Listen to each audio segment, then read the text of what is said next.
Welcome to Ali Fitness Podcast, a weekly production all about bringing health into fitness.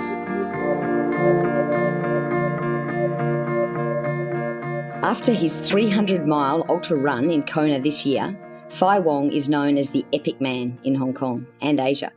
Fai has gone from an engineer to a sports photographer to an ultra runner, and now also trains other athletes in endurance running. Obviously very cardio fit.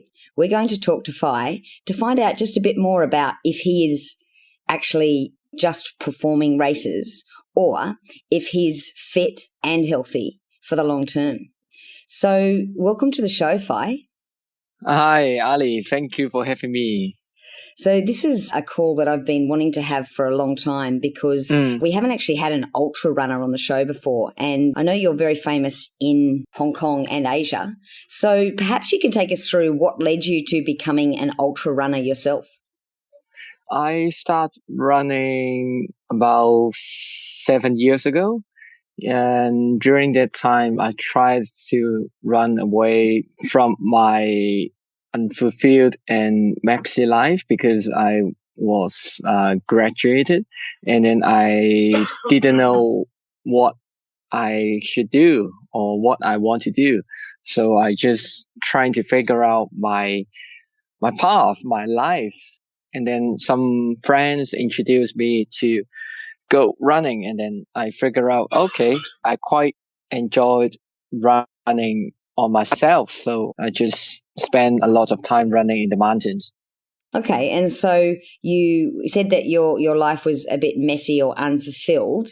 And did this sort of fill the spot then for you? Yeah, I think training hard and then finding my quiet time in the mountain is very soothing for my body and soul.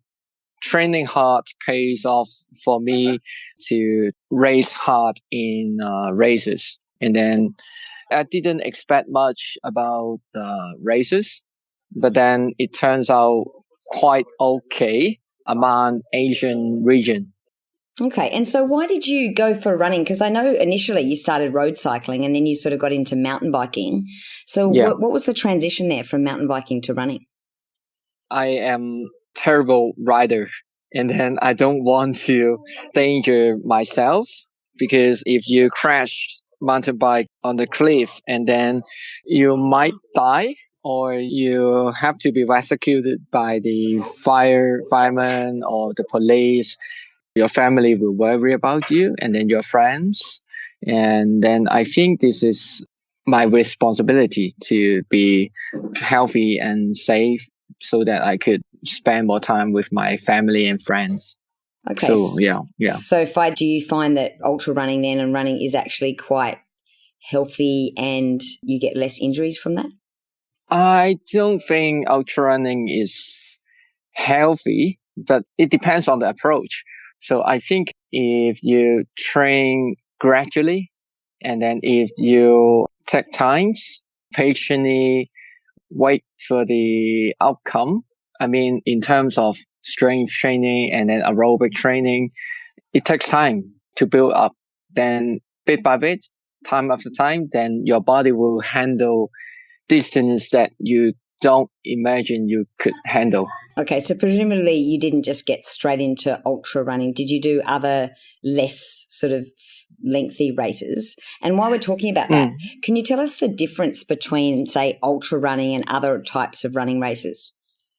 By definition, ultra running is any distance longer than standard marathon. That is 42.195 kilometers. We call it ultra marathon.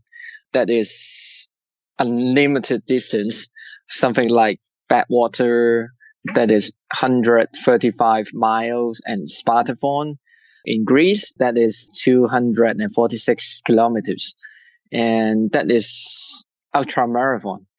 And then it requires more than aerobic strength, but it also requires a lot of your physical strength and mental strength. So tell us about your transition then from, say, I assume that you did sort of slower, like less lengthy races like marathons first? Actually, I skipped the marathon running, but I start playing basketball since my secondary school. So I played basketball for about 10 to 12 years before my running. And then I strict to the adventure races. And then I teamed up with friends from Hong Kong. Then we did a short distance race, like 60K. And then somehow I switched to multi-days adventure races outside Hong Kong, like the one in New Zealand that is called Godsong Adventure. And then that's the one they do every year in New Zealand in different spots. Oh, really? Yeah. Yeah, that's really amazing place. And then we entered the one in Tasmania, XPD Adventure Race. Okay, yep. That is the long distance adventure race. Like it took us 7 days to finish it. So it's a very long race. And then back in Hong Kong, I kind of start my running training. Gradually, I switch all my time to running because it is easier to handle. And then I could just train on myself. So the XPD and the God Zone that you're talking about, I also did the XPD World Championships in Australia, and there's a lot more involved than just running. Obviously, there's mountain biking and kayaking and whatever else they make you do. So you basically came back to Hong Kong and then after that decided just to stick to running. So what year was that when you decided that you were just going to do just running? I think financially I could not sustain to race more overseas races because I work freelance, and then I wanted to take care of my family, and then I want to build my career so that I don't have enough time to train different modalities. Yeah, modalities. Sure. And then there are not much people like adventure racing in Hong Kong, especially multi-days style, because they would rather spend their holidays with their families or they go vacation somewhere else, but not racing overseas. Sure, yeah. So you've clearly competed for top spots in many of the ultra races. Can you take us through perhaps your most satisfying achievement? Yeah, I think I trained like 4 years. And then after that, in 2015, I entered the race in Malaysia. It was called Eco 100. That was a 100K race in Penang. Okay. And then I won the race. Luckily, I won the race because that was quite a flat race with two big mountains. Yeah, the road was quite rough, but then took the first place at 90K, I remember, and then I sprinted to the finish. So luckily I could hold off. Wow. And then 2 months later in Hong Kong, I entered Hong Kong 168. Yeah, I also play a long game in the race. I stayed in second place for about 100K. Yeah, then after the 100K, I charged, and then I took the first place, finished in the race. I finished the race about 30 hours. Wow. So you're in front for the last 68 Ks. Yeah. Excellent. And Thank you. What about that challenge you did in Kona, which was the crazy 300 miles? The most challenging thing was my nutrition because I'm not good at planning my diet. And then the diet in Kona, the nutrition in Kona is so much different from in Hong Kong because it's not Chinese style. And then luckily I got my mentor, Jason Lester. He's the organizer and my coach in the van. He drove the van around and then support me. He was the guy who ran across America, 3,500 miles. Yes. So he is very experienced. And he taught me how to manage the nutrition and then plan all the resting spots. And then we made plans and adjustment on the run, and everything goes smooth under his control. Okay, so under his guidance, what did you learn about nutrition? It took different stages on the run because your body cannot always digest solid food, or you cannot rely on liquid like soda or milk or whatever. You need to let your body to adapt. Like we tried to put into 3 stages. The first one is we took solid food in the first hour, and then the next hour we took like banana or fruits or some easy digest food. And then the third hour we took like Coke, gel, or some baby food. So it would let your stomach easier to adjust and digest. Okay, and so that was the first 4 hours. What about the rest of the race? So we rotate. Okay, so you repeated that those 4 hours constantly. Yeah. Yes. Okay, right. and had you ever tried that before? No. I never ran like more than 40 hours. Okay, and how long did the 300 miles take? It took me 5 days to finish. So we ran like 8 hours straight. Obviously, we took breaks in between, and then we took 4 hours sleep in the van. Okay, only 4 hours a night. Yes, at least. Okay. At least. So tell me a bit more. You mentioned at the start that it's not necessarily a healthy sport. Mm-hmm. So what health and longevity concerns should people consider before they take up such a sport?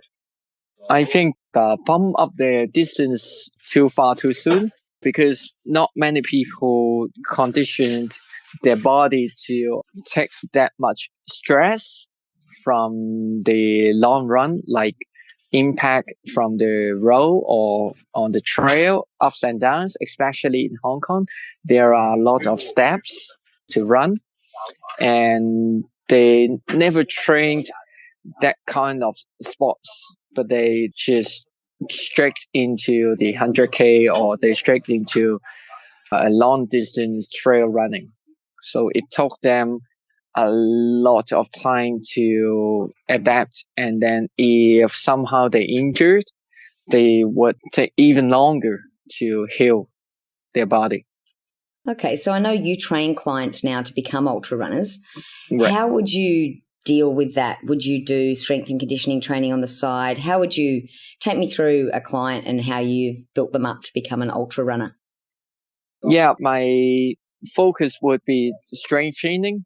I would say for the beginner trail runner, I focus them to spend time on their feet so that their body can handle the distance or the duration of the race. For example, if he or she is going to do a half marathon, 21K trail running with say 1,000 meters elevation. So I put them on the road running first. It is because I want them to build their aerobic fitness, because climbing up requires a lot of aerobic fitness and strength. And then their body would repeatedly expose to the pressure or the stress on running on the road. Then this is the first stage. So second stage, I would run with them on the trails so that they could be more familiar to the trail running condition, like ups and downs and how they should pace themselves. Because many beginner runners, they don't know how to pace themselves, and they sprint on the flat or the downhill, and then their feet might hurt so much that they cannot run on the second half or the last part of the race.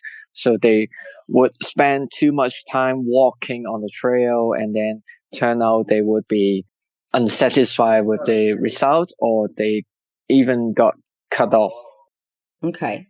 Yeah. So let's say, for example, I got you to train me and I was going to do the Malaysia Eco 100. Mm-hmm. I know that's a flat course, but it also has a couple of big climbs. How Yeah. would you train me for that? So first of all, we have to analyze what's your strength and what's your weakness. If you are a road running background, so we would focus on climbing or running on the trails. If you are a mountain runner or trail runners, then we will focus on road running, more flat aerobic training. Okay, so you just work on my weaknesses then.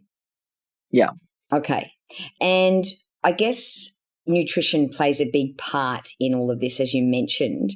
Can you tell us how important you think nutrition is, as well as recovery, sleep, and what that sort of looks like in a weekly routine for you and then also for your clients?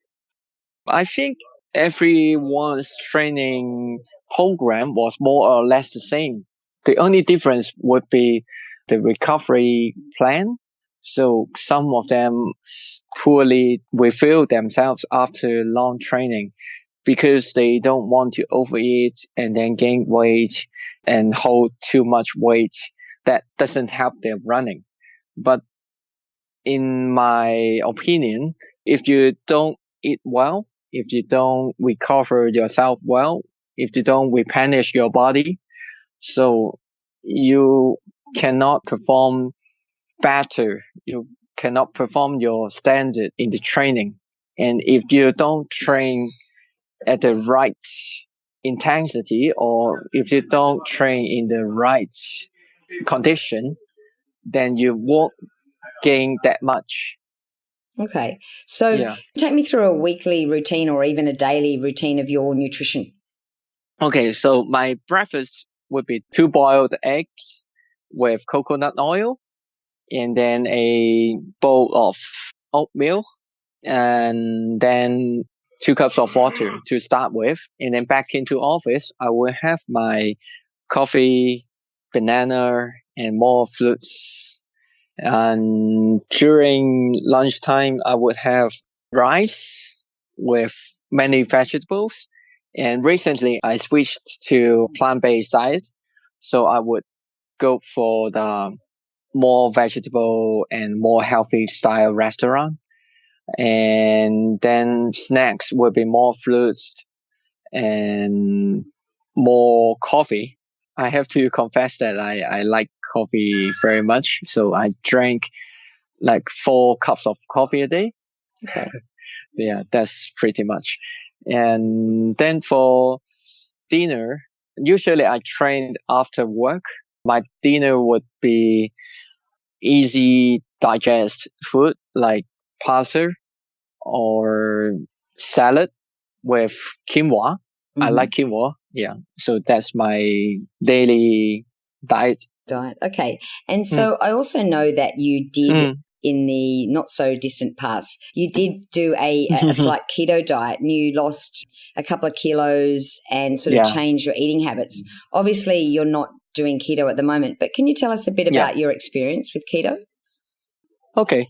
Because my weight and my body didn't change much for the past 7 years since I started ultra running, then I figure out that my nutrition is the most important part. So I want to have a switch, and then I found keto diet that does work for some people, and then I try to stick to it. But then the keto helped me lost a couple of kilos. But then I read some books. I learned that keto diet is not the best diet for endurance athletes because it didn't contain any carbohydrate, and endurance athletes needs a lot of carbohydrate to fuel their system, to fuel their body and help them to build the aerobic system, aerobic strength. Okay. So then. So what books, did you read to learn that? I read Hope, and then I read Phil, Thrive. Okay. Phil, yeah. Right. Okay. We'll link to those in the show notes. Okay, that's interesting. Yeah. So that's a very different experience than a lot of our endurance athletes have had as well. So they've sort of tried keto and it worked quite well for them. So it's good to get a different opinion and a different experience with it. Yes. Absolutely. So thanks for that. And can you tell us a bit about your recovery? I know you're a big fan of meditation. How do you sleep and recover? Yeah, since I live in Shatin, quite far from my work and from my training venue, so I spend a lot of time on the traffic on the bus. So usually I would do meditation on the bus to consolidate my training, to reflect myself, and then to calm my mind so that I could easily fall asleep when I'm back in home. So I usually take 5 to 6 hours a day to sleep. I don't need much of sleep because I figure out that more time I spend on meditation, and then it will be easier for me to work through the day. And then in the morning, like I usually woke up at 6 or before. First thing I would do is meditate for about half an hour, and then I try to put some workout in the first hour because I want to move my body and then start kicking energy in my brain, and then wake up my whole body. So then breakfast, and then travel to work. And yeah, every time on the bus, I try to meditate for at least 10 to 15 minutes so that I could retain my energy and then to work. Okay. And so does your afternoon or evening comprise of any exercise as well, or is it just the mornings that you dedicate to your exercise? I train mostly after work, and depends on my work schedule. I would train during lunch. Okay. So what would your training look like in the morning for an hour, and then at lunchtime, and then in the evening, what would that look like on a daily basis? I train an hour in the morning, so it would be an easy run or easy swim recently because I want to get into triathlon. So I start my swim training, and then during lunch is quite short of time because my lunch time is just 1 hour. But luckily I work in the gym, so I could train without spending too much time going to and forward. It would be a benefit for me. And after work, I usually train about 2 hours. So it mostly running, but then somehow incorporate some strength training like weightlifting or TRX or other heavy lifting. Okay. And how important do you think the heavy lifting is for your running, for your ultra running? It helps me build the muscle. And then I think the most important thing is the mechanics.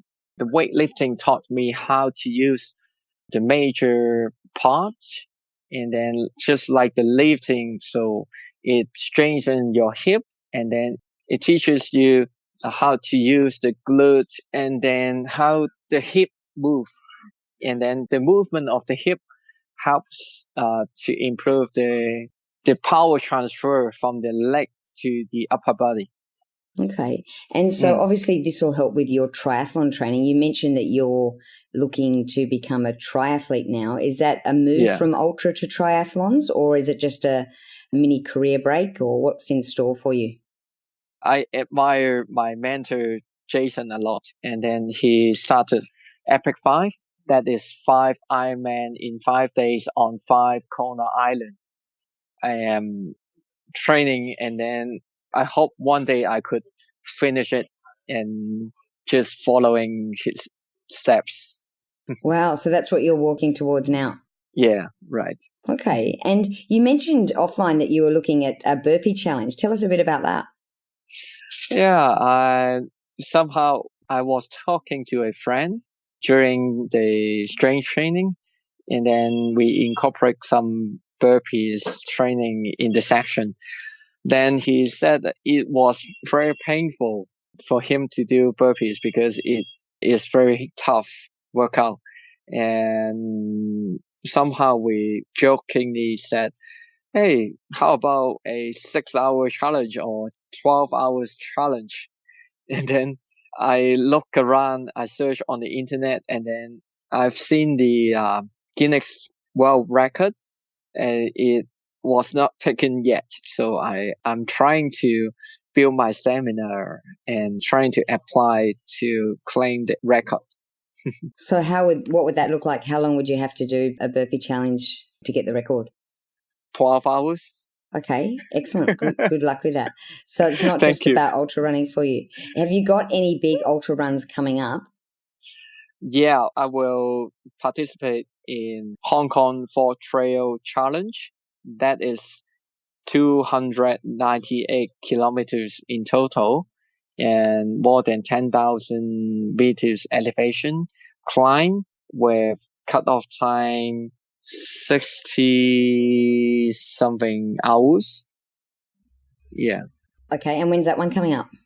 That is February next year. Okay. Yeah. Great. Excellent. So is there any advice that you would give our listeners who would perhaps like to get into ultra running and maybe have done a few runs here and there, maybe some marathons, but now wants to look at doing some ultra running? Is there any, bits of advice that you would give around nutrition, recovery, strength, running itself, just anything at all? Okay.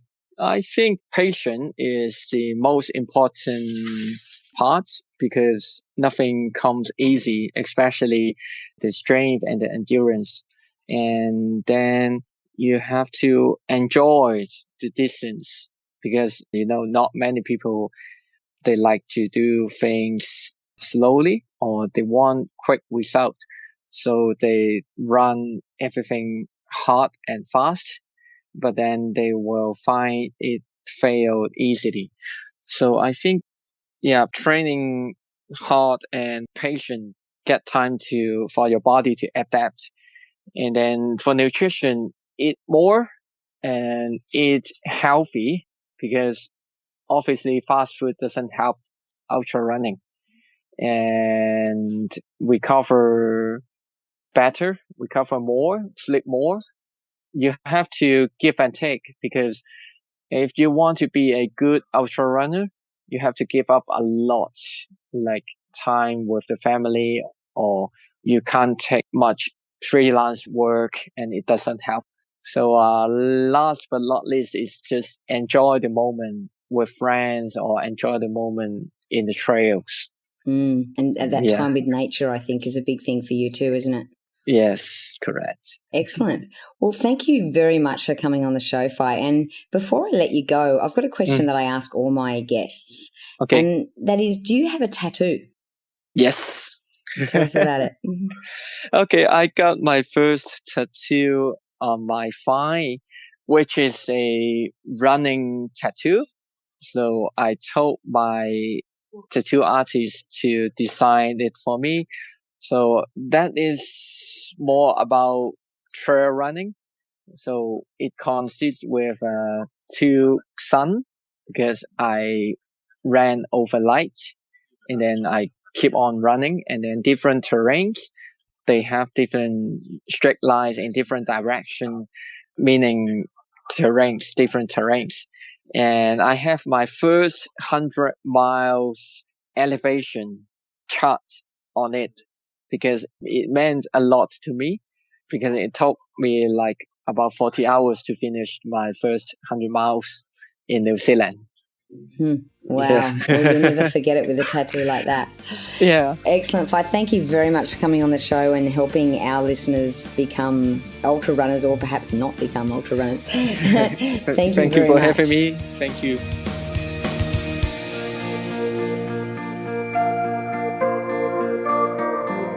For all the resources and show notes from today's episode, please go to www.ali.fitness.